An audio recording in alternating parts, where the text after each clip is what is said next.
আছে 227টা murder case. জি ঠিক। অন্তত 227 জনকে মারার লাইসেন্স পেয়ে গেছে।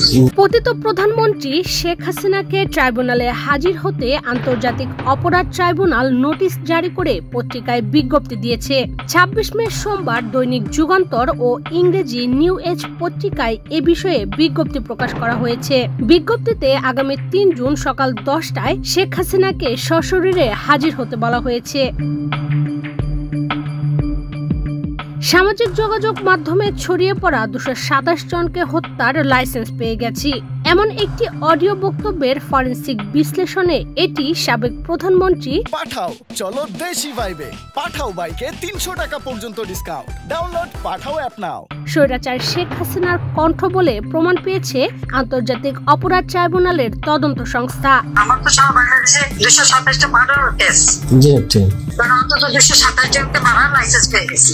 শেখ হাসিনার এমন মন্তব্যের পরিপ্রেক্ষিতে আদালত অবমাননার অভিযোগে তাকে ট্রাইব্যুনালে হাজির হতে দুটি জাতীয় দৈনিকে বিজ্ঞপ্তি প্রকাশের নির্দেশ দিয়েছেন আন্তর্জাতিক অপরাধ ট্রাইব্যুনাল।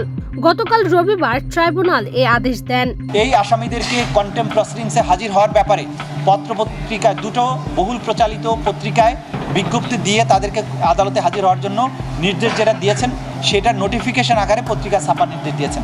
সেটাও আগামী 3 তারিখে ফার্দার আদেশের জন্য আসবে এবং সেদিন যদি তারা হাজির না হন তাদের আইনজীবীর মাধ্যমেও যদি জবাব না দেন তাহলে আদালত এই ব্যাপারে পরবর্তী আদেশ প্রদান করবে। এর আগে গত 30 এপ্রিল বিষয়টি সাংবাদিকদের জানান আন্তর্জাতিক অপরাধ ট্রাইব্যুনালের চিফ প্রসিকিউটর তাজুল ইসলাম।